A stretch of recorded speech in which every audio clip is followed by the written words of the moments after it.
Padre Pio de Pietrelcina tinha como nome de batizado Francesco Forgione. Ele nasceu no vilarejo de Pietrelcina, próximo à cidade de Benevento, Itália, em 25 de maio de 1887. Era filho de Grácio Forgione e Maria Giuseppa de Nunzio, e tinha 6 irmãos. Desde criança manifestou interesse pelas coisas de Deus. Não faltava às missas e orações. Ainda menino mostrava grande admiração por Nossa Senhora e Jesus, tornando-se também amigo do seu anjo da guarda. Francesco recorria a ele muitas vezes pedindo ajuda no seu caminho de viver o Evangelho. Não é à toa que, mais tarde, Padre Pio exortava os fiéis a pedirem ajuda ao anjo da guarda. Ele sabia que o que os anjos mais querem é conduzir seus guardados para Deus. Por isso, dizia, a intimidade de cada um com seu anjo da guarda é de grande importância. Aos 15 anos, em 1902, entrou no noviciado da Ordem dos Capuchinhos em Morcone. Nessa ocasião adotou o nome de Frei Pio. Quando terminou o noviciado, Frei Pio fez os votos simples, em 1904. Em 1907 professou os votos solenes. Fez, então, os estudos clássicos e a filosofia. Depois, foi ordenado sacerdote em 10 de agosto de 1910, no Duomo de Benevento.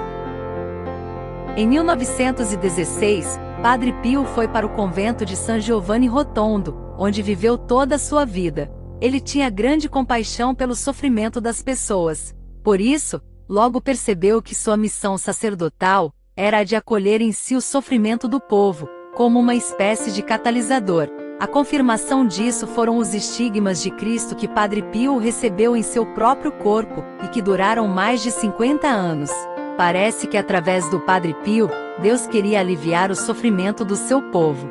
E, de fato, todos os que o procuravam saiam reconfortados. Padre Pio de Pietrelcina entregou-se inteiramente ao ministério da confissão. Ele sabia que era uma das maneiras mais eficientes e maravilhosas que Jesus Cristo deixou para aliviar os sofrimentos do coração e libertar das garras do demônio. Por isso, Padre Pio passava até 14 horas por dia no confessionário. Em muitos casos, quando o fiel não tinha coragem de confessar um pecado grave, Padre Pio o revelava por inspiração divina. Isso ajudava muitos fiéis a se libertarem de seus males. Aliás, por isso, Padre Pio sofreu ataques terríveis do maligno, foi torturado, tentado e testado muitas vezes, mas não esmoreceu. Padre Pio queria aliviar não somente o sofrimento espiritual das pessoas, mas também o sofrimento físico. Por isso teve a inspiração de construir um grande hospital, que ele deu o nome de Casa Alívio do Sofrimento. Esta obra maravilhosa tornou-se referência em toda a Europa. Atendendo a um pedido do Papa, Padre Pio criou os grupos de oração, com o objetivo de aliviar os horrores causados pela Segunda Guerra Mundial no coração das pessoas. Esses grupos se tornaram células catalisadoras do amor e da paz de Deus num mundo cheio de sofrimento. Quando os grupos de oração celebraram 50 anos, reuniu-se uma grande multidão em San Giovanni Rotondo, para uma missa comemorativa. Esta foi a última missa e a última vez que os filhos espirituais do Padre Pio o viram. Na madrugada de 23 de setembro de 1968, na sua cela conventual, Padre Pio entregou seu espírito. Faleceu com fama de santidade, e deixou uma multidão de pessoas que se tornaram seus devotos e filhos espirituais nos incontáveis e grandes grupos de oração que se multiplicaram por todo o mundo. Além dos estigmas que tiveram duração de 50 anos, existem vários relatos atestando que Padre Pio tinha o dom da bilocação. Entre os tantos milagres atribuídos à sua intercessão, está a cura de uma criança chamada Mateu Pio Colella. Sobre ele se desenrolou todo o processo de canonização do Padre Pio. A fama de santidade de Padre Pio tornou-se cada vez maior após sua morte. Esse é um dos requisitos para que se inicie um processo de canonização. Além disso, muitos fiéis testemunharam terem alcançado graças pela intercessão de Padre Pio.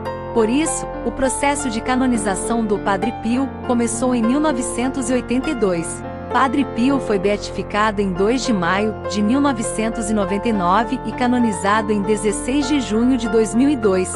pelo Papa João Paulo II. Dali em diante, passou a ser chamado São Pio de Pietrelcina, e sua festa litúrgica é comemorada todos os anos no dia 23 de setembro. A exumação do corpo incorrupto de Padre Pio aconteceu no dia 20 de abril de 2008, e no mesmo dia foi exposto para o público na cripta da Igreja de Santa Maria das Graças, em San Giovanni Rotondo. Padre Pio pode ser considerado o apóstolo do sacramento da confissão. Através deste sacramento, aconteceram grandes milagres de cura de corações feridos e conversões.